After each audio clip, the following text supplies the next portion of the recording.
누구나 어디서나 성경을 새롭게 배우는 종일 묵상. 안녕하세요. 창세기 편 성경 공부에 함께하고 있는 램펜라이트의 정복. 네, 저는 작가 김종일 목사입니다.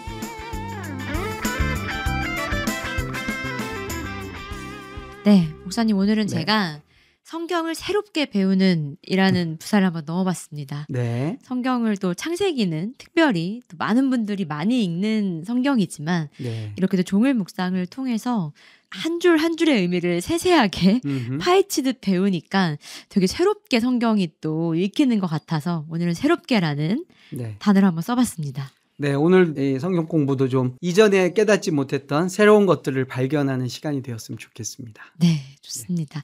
오늘도 역시 저희 기도하심으로 오늘 성경 공부 한번 시작해 보도록 하겠습니다. 네, 함께 기도하겠습니다. 하나님, 오늘 우리가 창세기의 여러 가지 사건들과 말씀의 내용들을 살펴보며 우리의 삶에 있어서 문제가 무엇인지, 그리고 그 문제를 해결해 주신 하나님의 은혜가 어떤 것인지를 분별하고 깨닫는 귀한 시간이 되기를 소망합니다.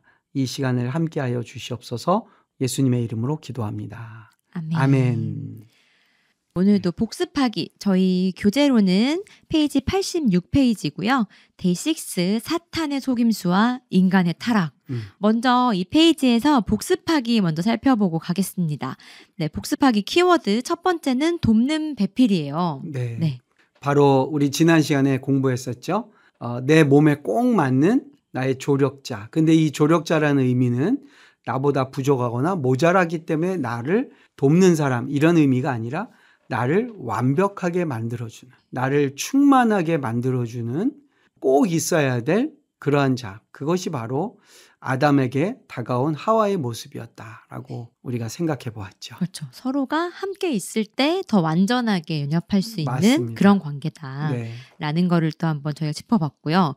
갈비뼈라는 키워드는 아마 이거 공부 안 하신 분들은 엥? 이렇게 하실 수 있는 키워드인데 네. 네, 어떤 내용이었죠? 이 갈비뼈라는 의미는 내 몸을 보호하는 가장 중요한 골격, 그 뼈 중에 하나이고요. 또한 동시에 아담의 몸에서 뼈를 취해서 여자를 만들었다, 하와를 만들었다는 건 무엇입니까? 이 두 존재가 전혀 다른 존재가 아니라 오히려 한 몸에서부터 출발했지만 각각의 개성과 독특함과 그리고 특이함들이 오히려 연합하고 하나 되어서 가정을 이루게 되는, 그래서 서로를 바라보며 우리가 한 몸이구나 하는 것을 경험하게 되는 신비의 그 배경으로 갈비뼈가 등장하고 있다는 것 봤습니다. 맞습니다. 또 네. 아담이 자신의 갈비뼈로 만들어진 이 하와를 보니까 본능적으로 너무나 소중한 존재이고 너무 귀한 존재이다라는 걸 느끼게 했던 장치로서 또 갈비뼈를 하와의 창조 과정이죠. 그래서 저희가 살펴봤습니다. 네. 네, 마지막 키워드는 부모를 떠나.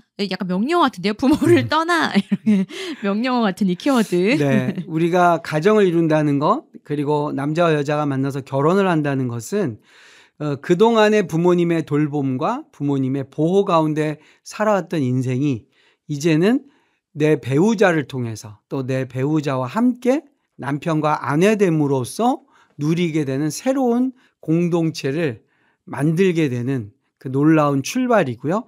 그 출발에 있어서 중요한 것은 뭐냐? 이제는 부모님의 돌봄이나 부모님의 보호가 더 이상 필요 없는, 오히려 그 모든 것들을 이제 남편과 아내가 되어서 또는 부모가 되어서 하나님과 함께 이루는 가정을 우리는 이제 꿈꾸게 되었다라는 뜻으로 이렇게 볼 수 있겠습니다. 네, 오늘은 어떤 내용을 배우게 될까요, 목사님? 오늘은 그 아름다운 완벽한 하나님의 의도와 하나님의 축복 속에 이 땅에 존재하게 된 그 가정의 남편과 아내가 어떻게 사단의 유혹과 그리고 그 유혹에 넘어가면서 가정의 온전함이 무너져 버리는지, 그리고 인류의 삶 속에, 인류의 역사 속에 죄가 들어오게 되는지를 좀 살펴보고요.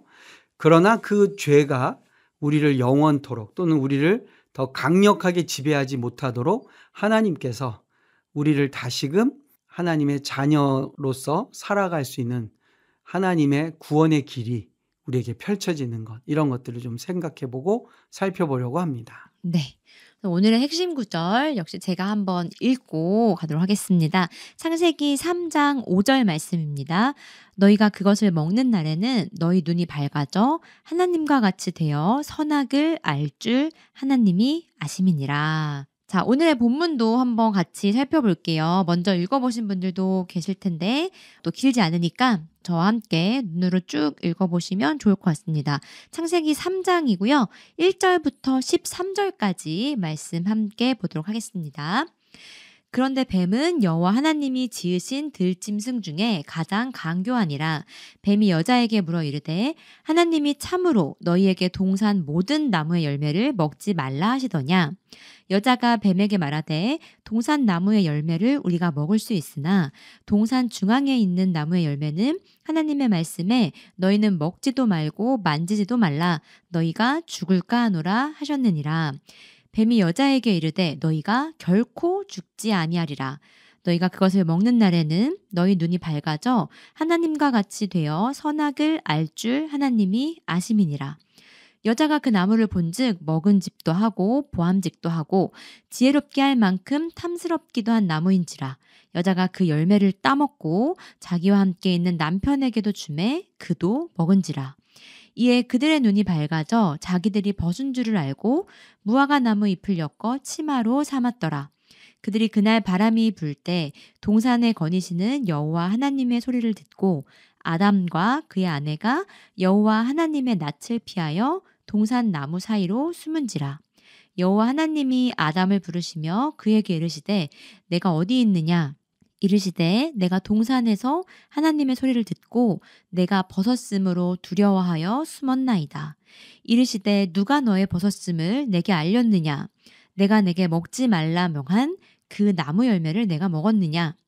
아담이 이르되 하나님이 주셔서 나와 함께 있게 하신 여자 그가 그 나무 열매를 내게 주므로 내가 먹었나이다. 여호와 하나님이 여자에게 이르시되 내가 어찌하여 이렇게 하였느냐. 여자가 이르되 뱀이 나를 꿰므로 내가 먹었나이다. 네, 이렇게 오늘의 본문까지 한번 살펴봤습니다. 네, 그럼 저희 페이지를 넘겨서요. 저희 교재로는 88페이지고요. 6-1 생명나무와 선악을 알게 하는 나무 한번 함께 공부 시작해 보도록 하겠습니다. 네, 이제 창세기의 중요한 오늘 사건 중에 하나는 바로 에덴 동산에서 하나님의 축복 가운데 이 땅을 경작하고 가꾸어 나가는 임무를 맡은 아담과 하와가 바로 사단 또는 뱀이라고 여기 나오는 그 뱀이라는 존재로부터 시험을 받게 되는 사건이죠. 네. 거기에 그 고민과 유혹을 받게 되는 나무가 등장합니다. 네. 두 가지의 나무가 성경에 나와요. 하나는 생명나무고 하나는 선악을 알게 하는 나무라 그래요. 네. 그렇죠? 그래서 이 죄를 짓는 인간의 모습 속에는 사실은 하나님은 인간에게 영원한 생명, 영생이라고 하죠. 네. 그것을 우리에게 허락하셨다는 것이 생명나무가 있다는 것을 통해서 우리가 알게 되죠. 그러므로 우리는 생명나무의 열매를 먹으며 영원한 생명을 얻고 영생하는 인생을 살면서 하나님과 영원토록 교제하기를 하나님 기대하셨던 거거든요. 네. 그리고 그 상태는 어떤 상태였을까요? 질병이나 죽음이나 이 땅에 우리가 힘들어하는 것들이 그 어떤 것도 존재하지 않는 완벽한 세상을 우리에게 허락해 주셨어요. 그런데 문제는 뭐냐? 거기에 선악을 알게 하는 나무가 있었다는 사실이죠. 선악과가 있는 저희가 맞습니다. 잘 아는. 네. 바로 이 선악을 알게 하는 나무. 그러니까 이 열매는요. 지식과 관련된 열매예요. 무엇을 알게 하는 거잖아요. 네. 생명나무의 열매는 뭡니까? 먹으면 우리가 생명을 얻을 수 있는 나무의 열매잖아요. 네. 그러니까 하나님은 우리에게 생명을 주신 거예요. 그런데 선악을 알게 하는 나무는 있는데 먹지 말라고 하셨잖아요. 네. 그러니까 하나님 우리에게 주신 명령은 먹어도 되는 것, 먹어야 되는 것이 있고 먹으면 절대 안 되는 게 있는 거죠. 네. 여기서 이제 먹게 되면 어떻게 되느냐? 하나님의 말씀은 무엇이었습니까? 선악을 알게 하는 나무의 열매를 먹으면 반드시 죽는다. 반드시 죽는다고 그랬거든요. 네. 그랬는데 여기에 이제 사단의 등장이 그 하나님의 명령에 대한 질문을 던지게 합니다. 네. 사실 생명나무와 선악의 나무는 2장 말씀에 나오는 내용인데 이제 죄와 타락에 관련해서 먼저 이런 나무들을 하나님께서 만드셨다라는 걸 알아야 했기 때문에 6-1페이지에서 생명나무와 선악을 알게 하는 나무를 한번 살펴봤고요. 그러면 이 선악을 알게 하는 나무로 어떻게 이 사단, 우리가 뱀으로 알고 있는 이 사단이 유혹을 시작하느냐, 그게 이제 저희의 페이지 교재 90페이지부터 이제 나옵니다.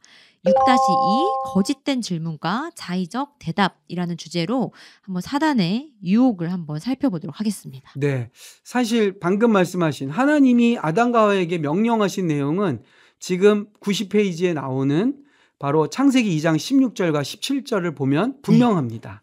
여호와 하나님이 그 사람에게 명하여 이르시되 동산 각종 나무의 열매는 네가 임의로 먹되 선악을 알게 하는 나무의 열매는 먹지 말라. 네가 먹는 날에는 반드시 죽으리라 하시니라.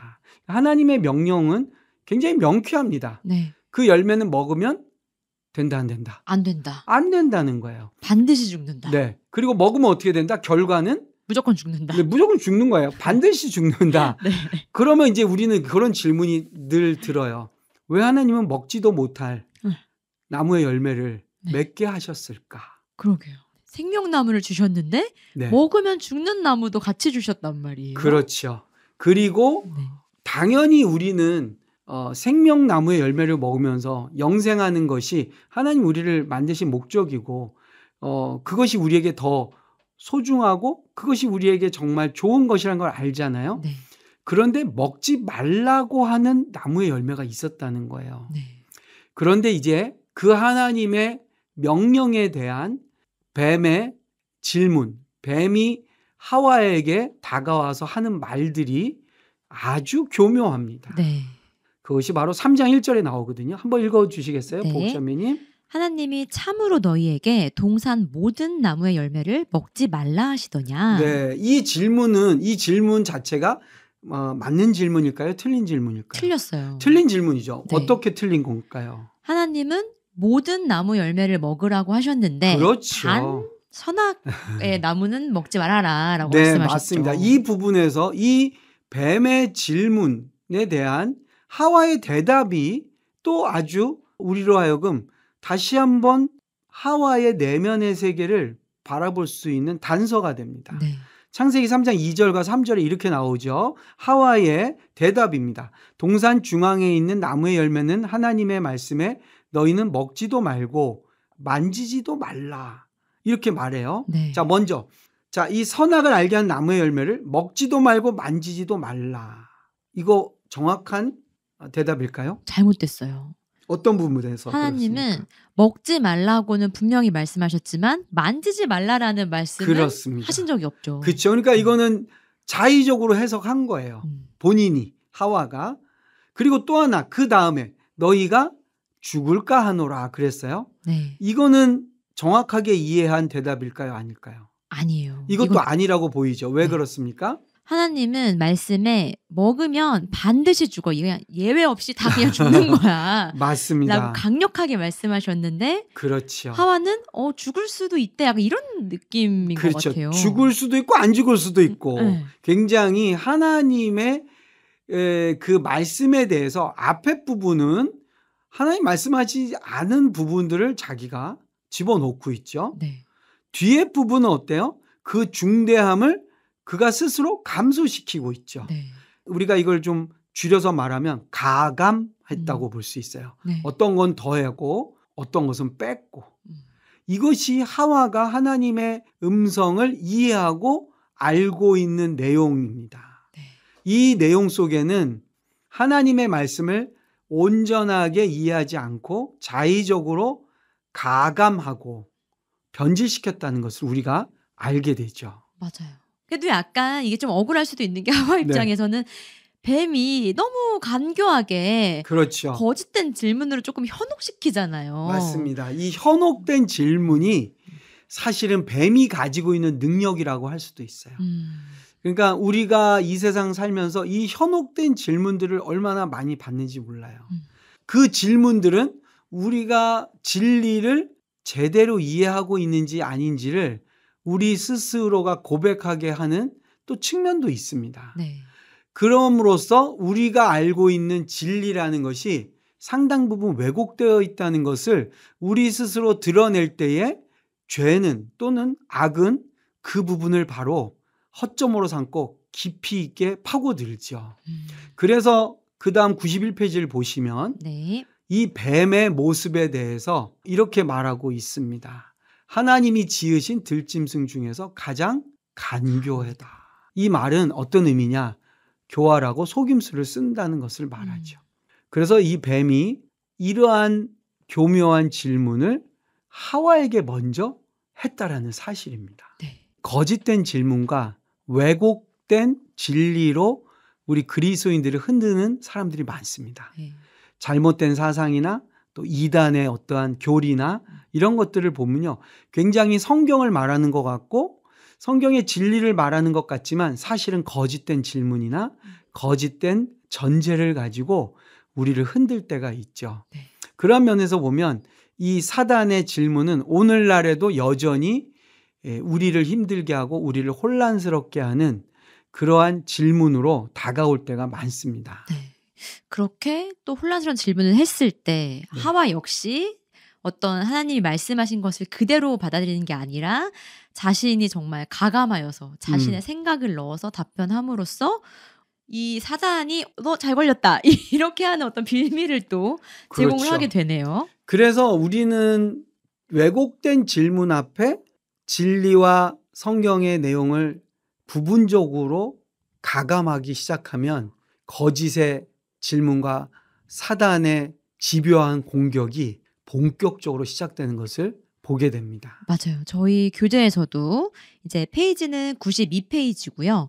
6-3 거짓된 선언과 죄의 유혹 이게 보면 이 그림을 참 잘 그려놓은 것 같아요. 맞습니다. 그림만 봐도 이렇게 죄를 짓게 됐구나가 보이는데 한번 구체적으로 좀 살펴볼까요? 네, 여자의 이 하와의 대답에 뱀은 적극적으로 이제 하나님의 말씀과 상반되는 내용으로 설득합니다. 네. 뱀이 여자에게 이르되 너희가 결코 죽지 아니하리라 그럽니다.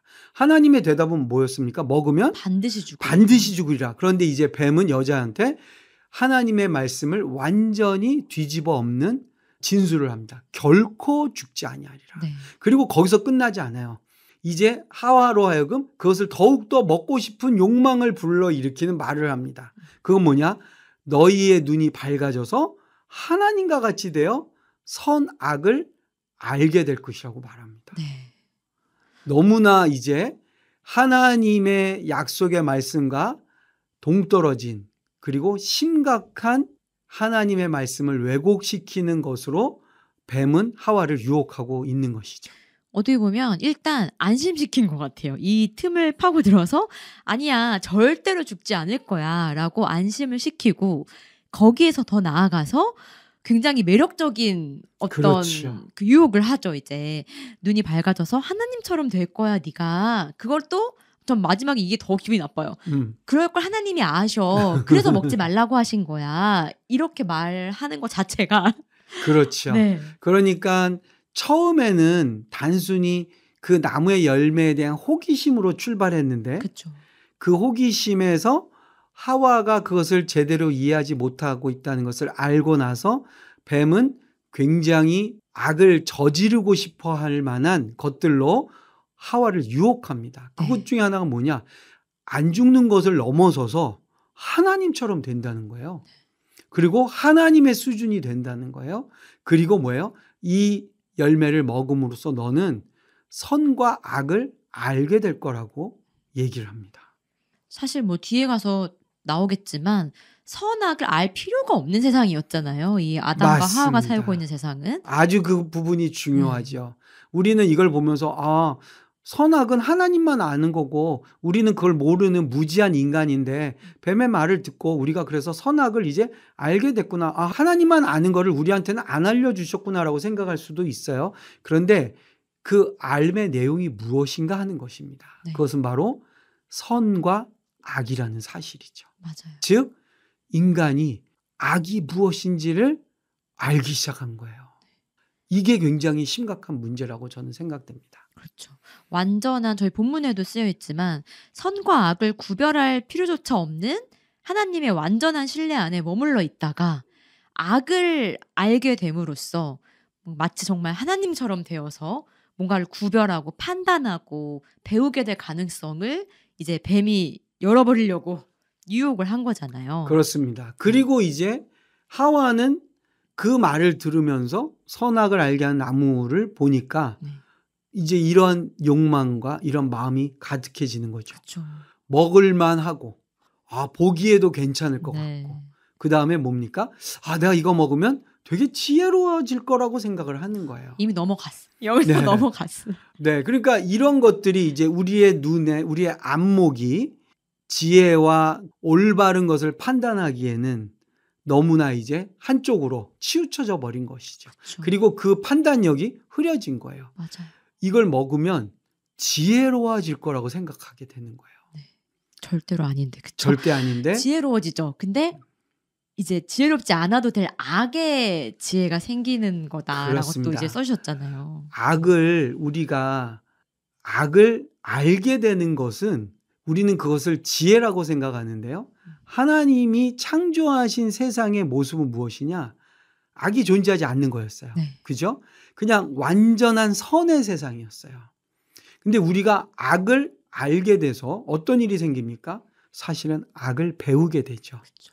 그리고 악을 실천하는 데까지 나가버립니다. 네. 그래서 우리 본문에도 있지만요.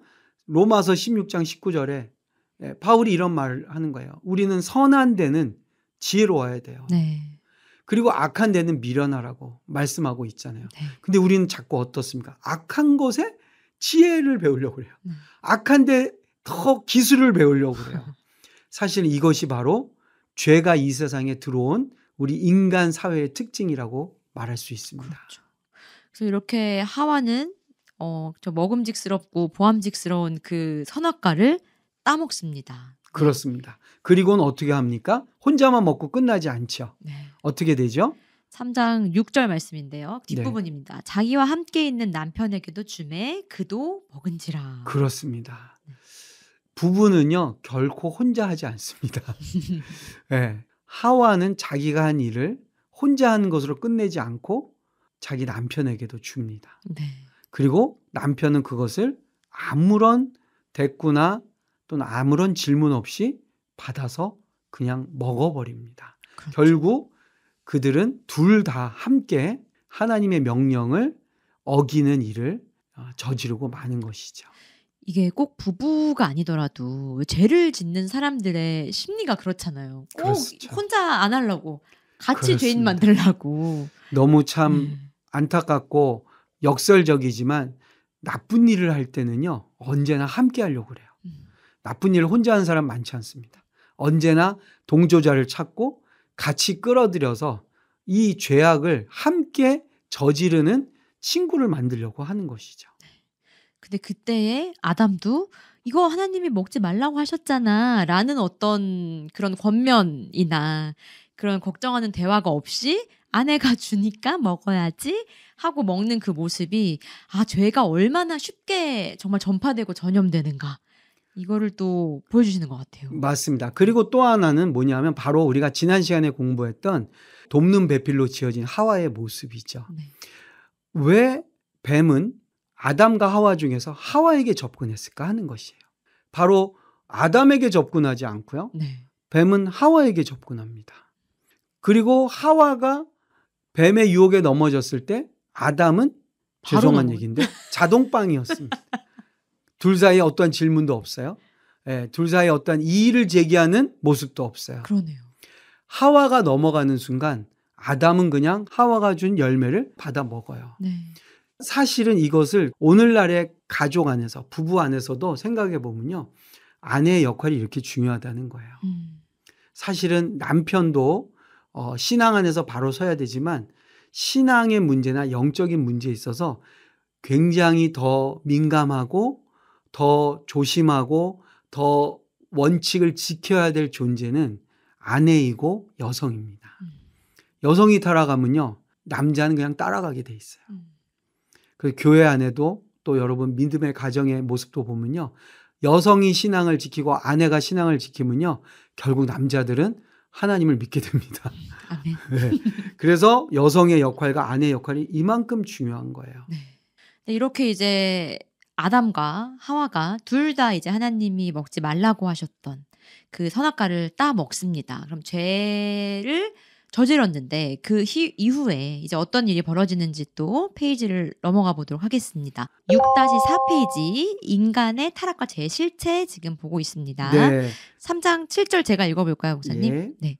이에 그들의 눈이 밝아져 자기들이 벗은 줄을 알고 무화과 나무 잎을 엮어 치마로 삼았더라. 아, 너무 특이하죠? 네. 명령을 어겼는데 그들이 무언가를 이제 제대로 봤다는 거예요. 무엇을 봤느냐? 자기들이 벗은 것을 알았대요. 네. 원래는 선악을 알게 하는 나무의 열매를 먹으면 무엇을 그들이 알 거라고 사단이 속였습니까? 하나님처럼 눈이 밝아져서 네. 선악을 구별할 수 있어. 네. 선악을 구별할 수 있다고 그랬는데 네. 무엇을 알게 됐느냐? 벗은 몸? 자기들이 벗은 것을 알게 됐대요. 그러니까 사실은 뱀의 이야기도 사실이 아니에요. 네. 오히려 그들은 벗은 것을 알고서는 이제 어떻게 합니까? 부끄러워요. 부끄러워해서 그들이 나무. 적극적으로 하는 일이 무엇입니까? 무화과 나무의 잎을 엮어서 치마를 만들었어요. 자, 이걸 보면요. 네. 여러분, 만약에 이들이 선과 악을 구별할 수 있는 눈이 띄어졌다면, 네. 근데 왜 자기들의 벗은 몸을 나뭇잎으로 가리려고 했을까요? 그러면 도대체 이들은 누구로부터 무엇을 가리고 싶어 했을까요? 이것이 질문입니다. 그러게요. 이 네. 둘은 부부니까. 이 세상에 지금 부부는 두 사람밖에 없어요. 맞아요. 그리고 남자와 여자예요. 네. 그죠? 이들이 부끄러워할 이유가 없어요. 이미 가정을 이루고 이미 남편과 아내의 삶을 살고 있잖아요. 네. 이들이 지금 부끄러워하거나 이들이 지금 벗었다는 것 때문에 무언가의 부족함을 느끼거나 가리고 싶어하는 것은 서로가 서로를 향한 모습은 아닌 것 같아요. 네. 그러면 도대체 이들은 누구 앞에서 자기들이 벗었다는 것을 느끼게 되었을까요? 아, 그러면 이 둘을 제외한 또 다른 존재는 하나님. 저도 그렇게 생각합니다. 하나님 앞에서. 그들은 악을 경험한 그들 스스로에게 부끄러움을 느끼는 거예요. 수치심. 수치심을 느낀다고 볼 수 있겠죠. 그래서 그들이 무엇을 합니까? 그들은 너무나 어처구니 없게도요. 나뭇잎으로 치마를 삼았대요. 특이하지 않습니까? 네. 하나님 앞에서 그들이 도대체 무엇을 가리고 있는 것일까요? 또 하나의 질문이죠. 나뭇잎으로 가려진다고 하나님 앞에서 자기들의 부끄러움이 가려질 수 있을까요? 안 되죠. 안 되지 가려지죠. 않습니까? 네. 결국 뭡니까? 죄는요. 우리를 하나님 앞에서 부끄러운 존재임을 깨닫게 해줘요. 네.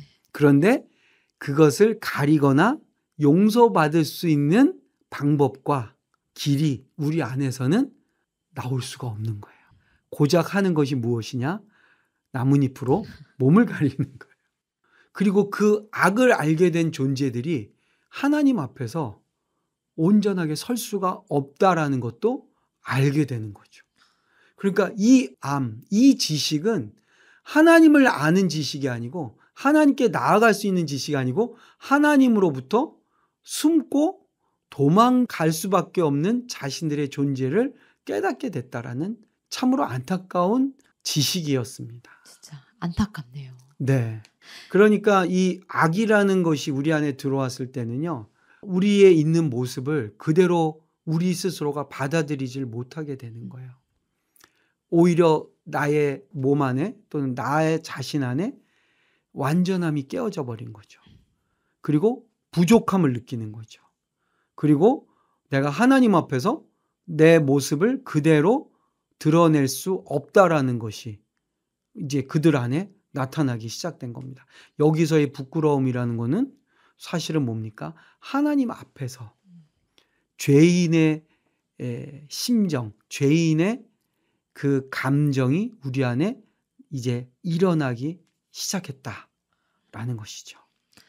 지금 이 목사님의 이 성경 공부를 듣다 보니까 하나님도 이 순간에 정말 안타까워하셨을 것 같아요. 죄 짓는 인간들의 모습을 그렇죠. 보시면서 참 안타까워하셨을 것 같은데, 그래서 이 죄 지은 인간에게 하나님이 어떻게 하시냐. 사실 말씀으로는 반드시 죽는다라고 하셨었는데 어떠한 행동을 하시는지 저희가 또 다음 페이지에 나옵니다. 네. 96페이지고요. 6-5 하나님의 질문과 핑계를 대는 인간으로 한번 살펴보겠습니다. 놀라운 거는 하나님의 명령을 어긴 그 사람들을 향한 하나님의 반응은요, 놀랍게도 질문입니다. 하나님은 뭐 바로 징계하거나 또 야단치시거나 그들을 꾸짖지 않으시고요. 오히려 하나님은 그들 주변에 조용히 나타나십니다. 그래서 오늘 우리가 보는 성경 말씀 본문 3장 8절을 보시면 네. 그들이 그날 바람이 불 때 그래요. 그리고 동산에 거니시는 여호와 하나님의 소리를 듣고, 보세요. 하나님은 지금 그들 앞에 나타나셨고 왔다 갔다 하셔요. 네. 그런데 하나님이 이들의 죄나 이들의 실수에 대해서 어떠한 언급도 하지 않으셔요. 그냥 하나님이 보인 거예요. 그때 이 아담과 하와가 보면 어떻습니까? 어떤 자세와 어떠한 모습으로 그들이 지금 나타납니까? 하나님의 낯을 피하여 동산 나무 사이에 숨은지라. 보세요. 하나님이 어떠한 말씀도 안 하셨는데 하나님이 그들 앞에 나타나자마자 그들의 행위는 나뭇잎으로 몸을 가린 것과 비슷해요.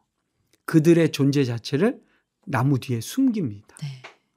그런데 하나님은 그 숨어있는 그들을 찾으셔서 부르십니다. 네. 하나님의 질문 9절에 어떻게 네. 나오죠?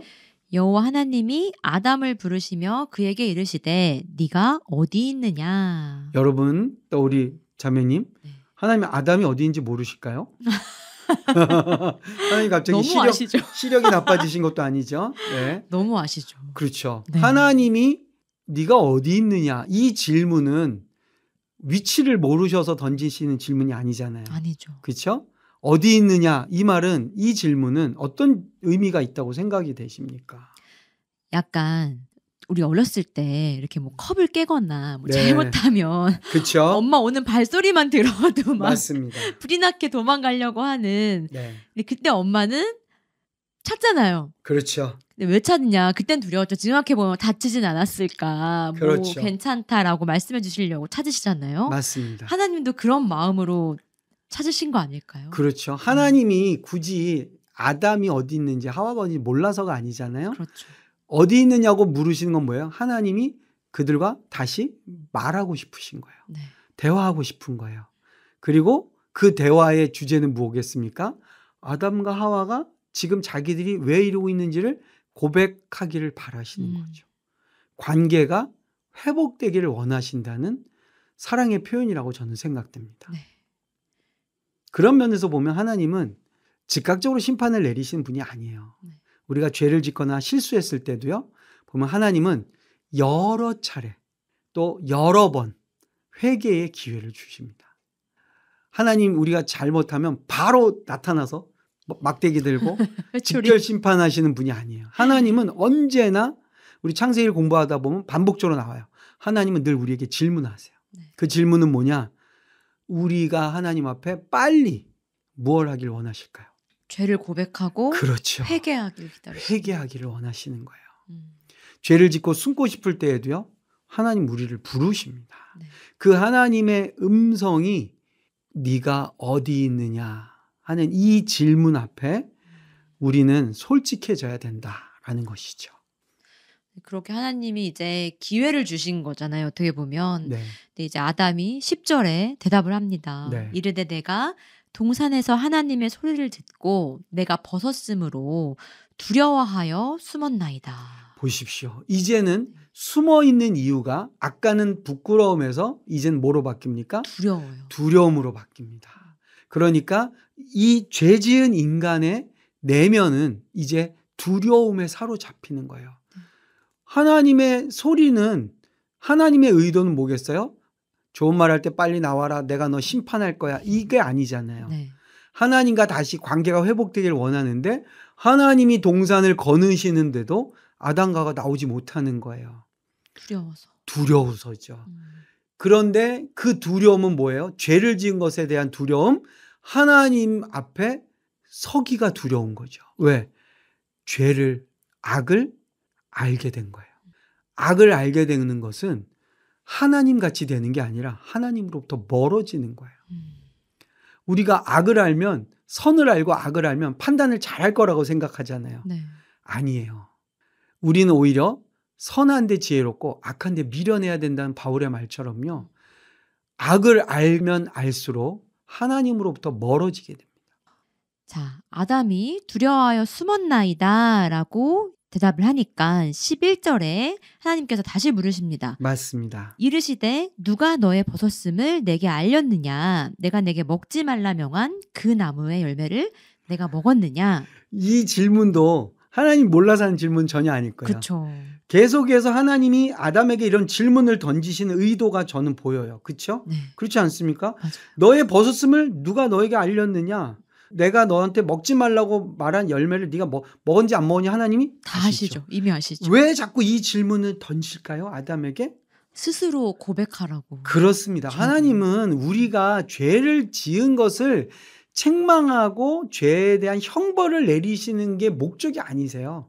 하나님은 죄인 된 우리가 하나님과의 관계가 다시 회복되기를 기대하시는 거예요. 그런데 아담은 여기서 정말 어처구니 없는 대답을 합니다. 12절 말씀입니다. 네, 이거는 남자인 제가 읽어야 돼요. 네. 아담이 이르되 하나님이 주셔서 나와 함께 있게 하신 여자 그가 그 나무 열매를 내게 주므로 내가 먹었나이다. 이렇게 말합니다. 어떤 마음이 드세요? 보옥자매님은 이 대답 속에서? 저희가 전에 배웠지만 네. 뭐 살 중에 살이요 뼈 중에 뼈다라고 아주 찬가를 부르다가 맞아요. 갑자기 하와가 줘서 먹었는데요 라고 핑계를 대네요. 여기 아담은요. 두 존재한테 핑계를 대요. 첫 번째는 여자. 네. 여자가 줘서 난 먹었어. 사실 맞긴 맞죠. 여자가 그렇죠. 줘서 먹었잖아요. 네. 그러나 자기가 방금 보옥자매가 말한 것처럼 하와가 올 때에 그 하와의 모습 속에서 경탄하는 노래를 불렀던 남편이라면 설령 아내가 줘서 먹었지만 네. 지금 바로 그렇게 핑계를 아내한테 돌려요. 네. 그리고 또 하나예요. 그 여자를 어떻게 묘사합니까? 하나님이 주셔서. 이거 그렇네. 그러니까 자기가 죄 지은 것을 하나님한테까지 핑계를 돌려요. 하나님 저 여자가 줘서 먹은 거예요 저는. 근데 그 여자는 하나님 주셨잖아요. 이렇게까지 이것이 바로 어떻게 보면 죄의 특징이에요. 죄의 특징은요. 언제나 변명과 책임입니다. 책임 회피. 내가 잘못한 것은 내가 잘못한 게 아니라 뭐 사회가 어째서 환경이 어때서 누가 나를 이렇게 해서 언제나 죄인의 특징은요. 변명과 책임 회피에 있어요. 너무나 참 안타까운 모습입니다. 참 안타깝고 못난 모습이네요. 그렇죠. 같은 인간으로서. 맞아요. 자, 그런데 이제 여기서 그렇게 끝나지 않습니다. 이제 하나님은 그 아담의 대답을 듣고 어떻게 하십니까? 네, 13절입니다. 네. 또 물으시네요. 여호와 하나님이 여자에게 이르시되 네가 어찌하여 이렇게 하였느냐. 네. 이번에 하나님은 이제 또 누구한테 물어보십니까? 하와한테 또 물어보셔요. 네. 하나님이 하와가 무슨 일을 했는지 모르시는 분이 아니잖아요. 그렇죠. 그죠? 그런데 또 하나님은 여자에게 물어보십니다. 너는 왜 그걸 먹었니? 자, 여기서 우리가 이 하나님의 질문을 받을 때에 우리의 대답과 우리의 태도는 어때야 되겠습니까? 하나님이 몰라서 물으시는 게 아니시니까. 그렇죠. 잘못했습니다. 제가 하나님 먹지 말라는데 먹었어요. 라는 대답이 나와야 되는데. 그렇죠. 네. 역시 하와도 어떻게 말합니까? 누군가에게 핑계를 네. 댑니다. 여자가 이르되 뱀이 나를 꿰므로 내가 먹었나이다. 네. 뱀이 나를 꿰어서 먹었다고 자신의 죄를 인정하지 않아요. 책임을 회피해요. 네. 그 하나님은 아담에게 묻고 하와에게 묻는 다 이유가 뭐겠습니까? 우리의 죄를 우리보다 더 잘 아시는 분이 하나님이시거든요. 그렇죠. 그런데 우리에게 그러한 질문을 던지시는 이유는 죄로 인해서 깨어진 하나님과 우리의 관계가 회복되기를 기대하시는 거죠. 그런 면에서 우리는 하나님의 이 질문 앞에 늘 섭니다. 우리의 삶 속에 또 우리가 어떠한 인생의 여정 속에 우리는 하나님의 질문 앞에 설 때가 있어요. 그 질문은 사실은 우리와 다시 관계가 회복되기를 원하시는 하나님의 용서의 초대장이에요. 근데 그 용서의 초대장을 우리는 핑계로 다 찢어버리고 있다. 이렇게 볼 수가 있겠습니다. 네. 참 아담은 하와를 또 하와는 뱀을 이렇게 네. 핑계됨으로 하나님이 주신 이 표현이 너무 좋은데 용서의 초대장을 무참히 또 이렇게 기회를 저버리고 맙니다. 그렇습니다. 네. 저희가 요 다음 페이지에 이제 가시면 궁금해요에 창세기에 나오는 생명나무에 대한 이제 내용을 좀 넣어놨어요. 네. 저는 요것도 되게 흥미롭게 읽어봤었는데 생명나무를 주셨잖아요. 네. 근데 이제 생명나무가 아닌 선악과까지 인간은 먹었고 그러면 그 남겨진 생명나무는 어떻게 된 건가? 이제 그렇죠. 없어진 건가? 그렇죠. 근데 네. 놀라운 것은 바로 이 생명나무가 성경 마지막 권 요한계시록에 다시 등장합니다. 첫 권인 창세기에 나왔던 다시 생명나무가요. 마지막 권에. 네, 그러니까 이 생명나무는 뭐 은유로 볼 수도 있지만 또 우리에게 영원한 생명을 허락하신 하나님께서 우리에게 주신 그 생명의 어떻게 보면 하나의 증거라고 볼 수가 있죠. 네. 그런데 이제 더 이상 우리가 타락하면서 그 생명나무에 가까이 갈 수 없게 됩니다. 그런데 놀라운 것은 뭐냐면 요한계시록에 그 생명나무가 새 하늘과 새 땅을 묘사할 때에 등장하고 있다는 것이죠.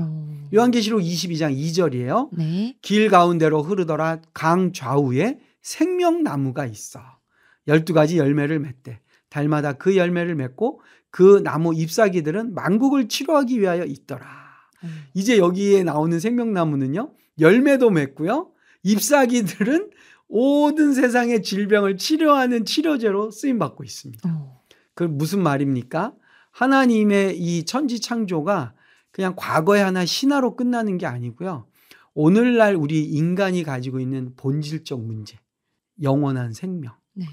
죽음을 뛰어넘는 죽음과 상관없는 삶, 그러나 모든 인류가 해결하지 못하는 그 영생을 하나님은 여전히 우리를 위해서 준비하고 계시고 그리고 주님의 그 완전한 세상이 회복될 때 우리는 그 속에서 영생의 기쁨을 누리면서 살 수 있다라는 기대를 갖게 해주시는 것이죠. 맞아요. 영생은 역사적으로 뭐 굉장한 권력을 가졌던 사람들은 다 이 영생의 나무, 뭐 영생의 열매를 찾기 위해서 굉장히 노력하잖아요. 그렇습니다. 근데 그 모든 욕망에 대한 답이 성경에 있었네요. 성경의 그렇죠. 생명나무로. 네, 그래서 네. 요한계시록 2장 7절에도 역시 교회에게 주시는 약속의 말씀에 이런 말씀이 있어요. 귀 있는 자는 성령이 교회들에게 하시는 말씀을 들을지어다. 이기는 그에게는 내가 하나님의 낙원에 있는 생명나무의 열매를 주어 먹게 하리라. 사실은 요한계시록의 말씀을 듣는 청중들, 네. 말씀의 독자들은 누구냐? 모진 핍박과 학대 속에서 신앙을 지키고 나가는 바로 소아시아의 교회들이에요. 그들에게는 생명의 위협 속에 놓여 있는 거예요. 네. 오늘 내일 누가 죽을지 모르는 그야말로 예수를 믿는 것 때문에 생명의 위협을 느끼는 그들에게 성령께서 이 말씀을 주시는 거예요. 바로 낙원에 있는 생명나무의 열매가 너의 것이 되리라. 네. 그러니까 여러분, 우리도 지금 이 생명의 문제 또는 질병의 문제, 삶의 문제 때문에 막 고민하는 사람들이 있어요. 때로는 내 생명에 대해서 나 스스로가 정말 의심하고 내가 계속 살아야 되나 하는 깊은 절망감에 빠질 수 있거든요. 오늘 이 말씀을 우리가 다시 한번 같이 보면서 이 생명나무의 열매를 다시 먹게 해주시는 그 하나님을 여러분 붙드시기를 바랍니다. 네. 좋습니다. 저희가 오늘은 이렇게 데이 6 한번 공부를 맞춰보겠고요. 꼭 기억합시다. 저희 교재로는 100페이지네요. 꼭 기억합시다. 한번 읽어보면서 또 오늘의 내용 정리하고 가겠습니다. 네, 첫 번째는 하나님은 에덴 동산에 영생을 주는 생명나무와 선악을 알게 하는 선악나무를 두시고 선악과는 결코 먹지 말라고 말씀하셨습니다. 그러나 뱀이 하와를 유혹하였고 하와는 선악과를 따먹은 뒤 아담에게도 주어 이 둘은 범죄하게 됩니다. 네. 세 번째로 타락 이후 아담과 하와는 이전에는 알지 못했던 선악의 분별력을 갖게 되었고 선으로만 충만했던 창조 세계에 악에 대한 지각이 열리게 되었습니다. 하나님은 죄를 짓고 숨은 아담을 부르시며 회개의 기회를 주시지만 아담은 하와에게, 하와는 뱀에게 책임을 전가하며 회피합니다. 네, 오늘의 나눔도 저희는 역시 함께 해볼 텐데요. 함께하고 계신 분들 계시다면 지금 강의를 종료하시고 또 나눔으로써 오늘 성경 공부를 더 깊이 있게 한번 해보시면 좋을 것 같습니다. 오늘 질문은요. 저희는 1번, 3번 질문을 함께 나눠보려고 합니다. 자, 첫 번째 질문 제가 한번 읽어보겠습니다. 하나님은 선악과 앞에서 먹지 말라는 분명한 경계를 두셨습니다. 나는 요즘 삶에서 하나님이 정하신 선을 어떻게 받아들이고 있습니까? 그 경계를 넘고 싶은 유혹은 어디에서 오나요? 저는 이 질문을 받고 이제 좀 고민을 해봤을 때 네. 얼마 전에 또 제가 읽은 말씀이기도 한데 에베소서에 분을 내어도 죄를 짓지 말며 해가 지도록 분을 품지 말라라고 하셨잖아요. 근데 분노는 분이 나는 거는 죄가 아니잖아요. 살다 보면 감정적으로 분이 올라올 때 있죠. 분노할 때가 있으니까 네, 화가 날 있죠. 때가 있으니까. 근데 그거를 죄로 가져가는 것까지는 그래도 굉장히 경계하는 것 같아요. 그렇죠. 내가 이걸 죄가 화가 났다고 뭔가 이렇게 죄 말을 하거나 그런 행동을 하지 말아야지는 경계하는 것 같은데 이 뒤에 있는 해가 지도록 분을 품지 말라라고 하신 이거 어떻게 보면은 그렇게 하지 말라라고 이 경계를 정해주신 거잖아요. 근데 정말로 이제 좀 이렇게 화가 나고 깊은 고민을 해야 되는 때가 있으면은 되게 길게 가는 것 같습니다. 그렇죠. 해가 넘어가도록 가는 것 같고 그럴 때 이제 나를 유혹하는 생각은 특히 분노에 있어서는 왜 나만 참아? 왜 나만 용서해? 이런 생각들이 자꾸 그래 너 계속 화내도 돼. 이거 화낼 만한 일이잖아. 라고 이렇게 속삭이는 것 같은데 근데 그렇게 해보면 사실 지나고 나면 좋을 게 하나도 없어요. 후회가 많이 되죠. 맞아요. 정신 건강에도 안 좋고 실제로 막 속이 쓰리기도 하고. 그렇습니다. 하나님이 하지 말라라고 이렇게 선을 그어주실 때는 다 그 이유가 있는데 그렇죠. 그거를 지키지 못하면 정말 좀 결국에는 내 삶이 손해가 되는 게 많다. 맞습니다. 네. 성경에는 사실 하라 하는 명령과 더불어 네. 하지 말라 하는 명령이 있어요. 네. 어떻게 보면 기준을 하나님은 굉장히 명확하게 우리에게 제시하십니다. 네.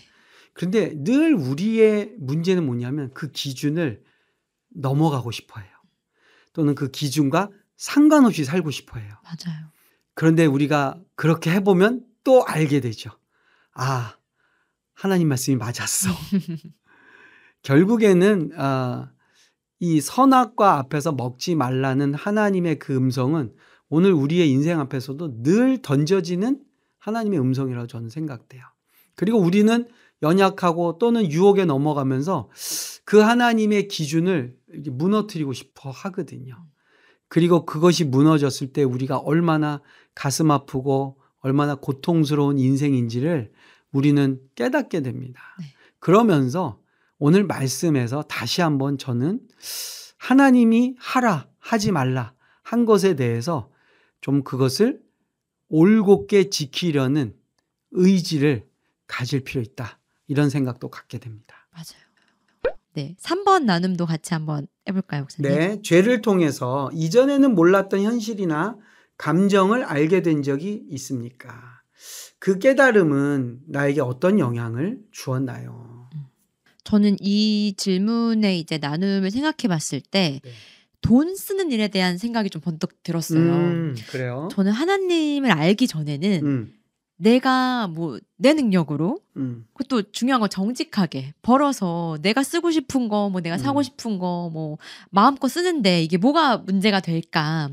물론 그때에도 과소비는 경계를 했지만 네. 내 돈을 어디에 어떻게 쓸지는 이 돈을 번 나한테 있지. 그렇지. 이런 생각을 좀 많이 했던 것 같아요. 네.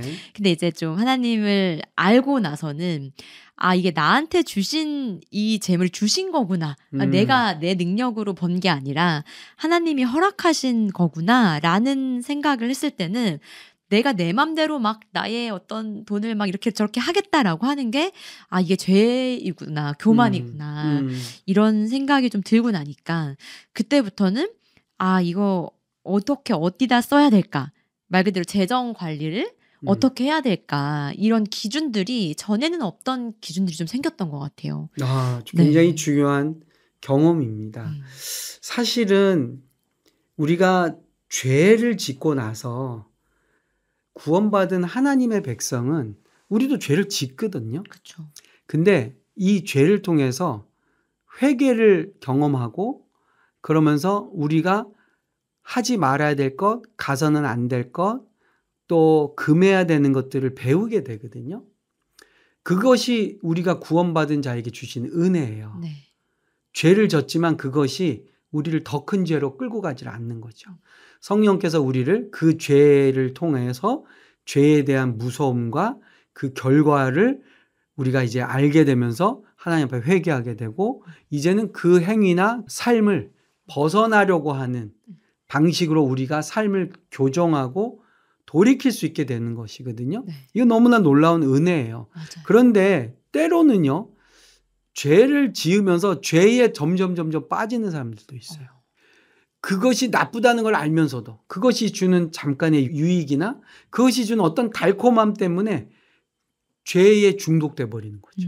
그리고는 그것을 자기 합리화시켜 버리는 대로 극단적인 죄의 어떻게 보면 노예로 가는 경우들도 있어요. 그래서 저는 이 죄의 문제를 우리 모든 인류는 어쩔 수 없이 그 앞에서 연약해지고 또 넘어가기 쉬운 존재라는 걸 인정할 수밖에 없어요. 네. 그러나 그 속에서 하나님의 음성을 들을 수 있는 그리고 하나님의 편을 다시 한번 붙잡는 결단이 필요하다라는 생각도 하게 됩니다. 네. 네. 좋습니다. 저희가 오늘은 이렇게 두 가지 나눔까지 함께 해봤습니다. 오늘도 역시 마무리 기도, 제가 교재에 있는 기도를 읽으면서 함께 마무리를 해보도록 하겠습니다. 네, 기도하시겠습니다. 우리에게 영원한 생명을 주신 하나님 아버지, 우리를 부르시는 음성에 응답하고 나아가 죄를 고백하오니 우리를 용서하시고 다시금 주의 은혜를 베풀어 주옵소서. 감사드리며 예수님의 이름으로 기도드렸습니다. 아멘. 네, 목사님, 저희 오늘은 여기서 마치고 다음 시간에 다시 만나 뵙겠습니다. 네, 감사합니다. 네, 감사합니다.